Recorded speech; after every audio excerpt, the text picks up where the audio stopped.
Assalamu alaikum. You are listening to Malik Shazaib. And if you like my work, you can help me to continue teaching by sharing this video with your friends, by clicking the like button and by leaving a comment. And now let's move to our topic. आज के इस lecture में हम ये देखेंगे कि function को arguments पास कैसे करते हैं।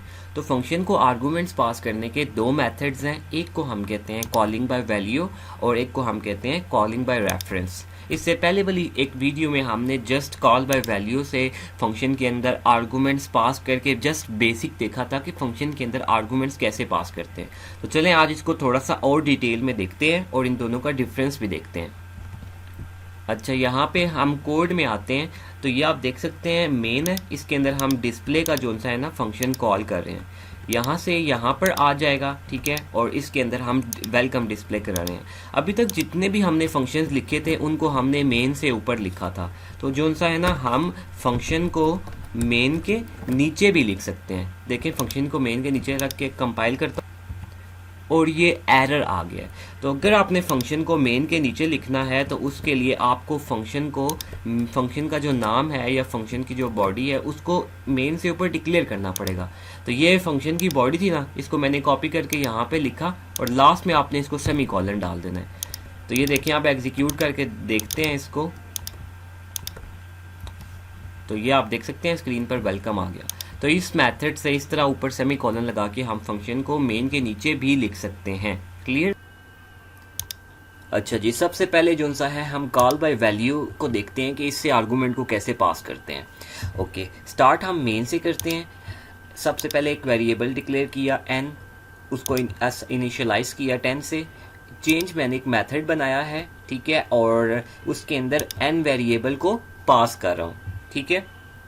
उसके अलावा वैसे मैंने अपनी आसानी के लिए आपको समझाने के लिए अभी देखें मेन मेथड के अंदर n की वैल्यू क्या है, 10 है, ठीक है, क्योंकि हमने n इज इक्वल टू 10 लिखा है, तो n की वैल्यू क्या है मेन के अंदर 10 है, ठीक है। ये मैंने वैसे आपको समझाने के लिए लिखा है। अच्छा, चेंज मेथड यहाँ से कॉल होगा, यहाँ से कंपाइलर यहाँ पर आ जाएगा। ये जो हमने वेरिएबल पास किया था वो इस n वेरिएबल में इसकी वैल्यू आ जाएगी। अभी यहाँ पे n क्या है 10, क्योंकि यहाँ से हमने n जिसकी वैल्यू 10 थी वो पास किया, ठीक है। ओके, अब हम चेंज मेथड है ना, इसके अंदर हम क्या कर रहे हैं, n जो हमने वेरिएबल रिसीव किया है उसकी वैल्यू को चेंज कर रहे हैं। Okay, n is equal to n की पुरानी वैल्यू क्या थी 10, ठीक है। तो इसका मतलब है उसके अंदर 10 ऐड होगा तो क्या हो जाएगी 20, n की जो लेटेस्ट वैल्यू है वो 20 होगी। तो स्क्रीन पे मैसेज डिस्प्ले करा रहे हैं हम, द वैल्यू ऑफ वेरिएबल जो कि हमने वहाँ से पास किया है इन चेंज मेथड इज, अब यहाँ पे n क्या है 20, तो ये आपकी आसानी के लिए मैं यहाँ पे लिख रहा हूँ n इज इक्वल टू 20। बिल्कुल इसी तरह यहाँ पे n की वैल्यू क्या थी 20, तो यहाँ पे हम एक मैसेज डिस्प्ले कराते हैं the value of variable in, अब चेंज मेथड तो नहीं है ना, ये तो मेन मेथड है, यहाँ पे उसकी वैल्यू क्या होगी 10। तो इसको एग्जीक्यूट करा के देखते हैं कि क्या रिजल्ट आता है। ओके, ये एग्जीक्यूट होके आ चुके। तो देख सकते हैं आप कि डिफरेंस ये है कि मेन मेथड के अंदर n की वैल्यू क्या है 10, ये देख सकते हैं मेन मेथड में n की वैल्यू 10 है और जो चेंज मेथड है उसमें n की वैल्यू 20 है। कहने का मकसद ये है कि जो जब हम कॉल बाय वैल्यू से आर्गूमेंट को पास करते हैं, कॉल बाय वैल्यू से ऐसे आर्गूमेंट को पास करते हैं, ठीक है। जब ऐसे आर्गूमेंट को पास करते हैं तो इस आर्गूमेंट जो हमने सेंड किया है उस आर्गूमेंट की वैल्यू में जो मर्जी चेंजिंग करें, बेशक उसमें 10 ऐड करें, 10 से मल्टीप्लाई करें, जो मर्जी चेंजिंग करें, वो मेन के अंदर चेंजिंग नहीं होती। मेन के अंदर देखें वैल्यू 10 थी ना, तो वो 10 ही रहेगी। इसको हम कहते हैं कॉल बाय वैल्यू, ठीक है। अब हम डिस्कस करते हैं जो दूसरा मेथड है आर्गूमेंट्स को पास करने का, call by reference. Call by reference में ये होता है कि यहाँ पर हम एंड लगा देते हैं, ठीक है। एंड आपको पता है वेरिएबल का एड्रेस होता है, ठीक है। जब हम वेरिएबल के साथ एंड लगा देते हैं तो वेरिएबल के एड्रेस को करता है, डिनोट करता है, ठीक है। ओके, उसी तरह हमने यहाँ से वैल्यू पास की। अब यहाँ पे देखें n 10 था ना, तो यहाँ पे हम बाय रेफरेंस है, इसके अंदर हम n is equal to n plus 10 कर रहे हैं। इसका मतलब है कि n वाला अब एड्रेस रिसीव किया ना, यहाँ पे से हमने उस एड्रेस में क्या वैल्यू पड़ी हुई थी पुरानी 10 पड़ी हुई थी, उसके अंदर 10 और ऐड करो तो 20 हो जाएगा, ठीक है। तो यहाँ पे n की वैल्यू 20 होगी, तो उस अब चूंकि एड्रेस में चेंजिंग हुई है ना, इस वजह से यहाँ पे भी मेन के अंदर भी 20 हो जाएगी वैल्यू चेंज, ठीक है। इसको एग्जीक्यूट करके देखते हैं कि जो मैंने कहा है वो बात ऐसी ही है या ऐसी नहीं है। तो ये आप देख सकते हैं कि जो चेंज मेथड के अंदर हमने n की वैल्यू को चेंज किया, 20 हो गया। फिर value of variable in main method, main में भी चेंज हो गया, 20 हो गया, ठीक है। कहने का मकसद ये है कि जब हम कॉल बाय रेफरेंस यूज़ करते हैं तो उसके अंदर जब हम चेंजिंग करते हैं जो वेरिएबल हमने फंक्शन के अंदर पास किया है, तो वो मेन के अंदर भी चेंजिंग आती है। जब हम कॉल बाय वैल्यू करते हैं तो यहाँ पे उस वेरिएबल के अंदर जो मर्जी चेंजिंग करते रहें, वो मेन के अंदर चेंजिंग नहीं आती। मेन के अंदर जो ओरिजिनल वैल्यू होती है वही होती है। क्लियर?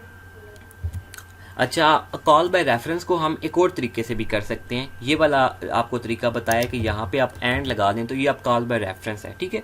सेकंड मेथड है, सेकंड मेथड ये है कि यहाँ पे हम जो है ना एड्रेस को पास करें, ठीक है। कॉल बाय रेफरेंस का एक और तरीका है वो बता रहा हूँ। अगर एन का एड्रेस हम पास कर दें तो यहाँ से अब हम एड्रेस पास करें ना फंक्शन के अंदर, ठीक है। तो मैंने आपको बताया था इससे पहले वाले लेक्चर्स में कि एड्रेस को स्टोर करने के लिए, वेरिएबल के एड्रेस को स्टोर करने के लिए एक स्पेशल टाइप का वेरिएबल होता है, उसको हम पॉइंटर कहते हैं। तो यहाँ पे फिर अब एड्रेस पास करें हैं तो यहाँ पे रिसीव करने के लिए हमें पॉइंटर चाहिए होगा, क्यों कि एड्रेस को स्टोर करने के लिए पॉइंटर यूज़ होता है। क्लियर? ओके, अब जब हम इसके अंदर चेंजिंग करेंगे, अब पॉइंटर को यूज़ कैसे करते हैं, यहाँ पे हम करेंगे *n, याद रखिएगा क्योंकि ये एक पॉइंटर है। *n का मतलब होता है कि जो इस एड्रेस पे वैल्यू पड़ी है उसकी बात कर रहे हैं, ठीक है। ओके, यहाँ पे भी हम *n करेंगे, +10 कर रहे हैं, तो ये इससे भी जो सा यही रिजल्ट आएगा। इसको एग्जीक्यूट करके देखते हैं। तो ये आप देख सकते हैं नीचे वाले में तो जो सा है 20 आ रहा है, लेकिन ऊपर जो सा है ना एड्रेस आ रहा है। तो जब आप वैसे पॉइंटर को डिस्प्ले गिराते हैं तो वो एड्रेस स्टोर डिस्प्ले होता है, ठीक है। लेकिन हम ये चाहते हैं कि उस एड्रेस पे जो वैल्यू पड़ी हुई है वो डिस्प्ले हो, ठीक है। तो यहाँ पे फिर हम स्टार लगाते हैं। *n का मतलब पता चल गया। मैंने विदाउट स्टार किया तो देखा है आपने, एड्रेस स्क्रीन पे डिस्प्ले हो रहा था। अब देखिए मैंने *n किया है।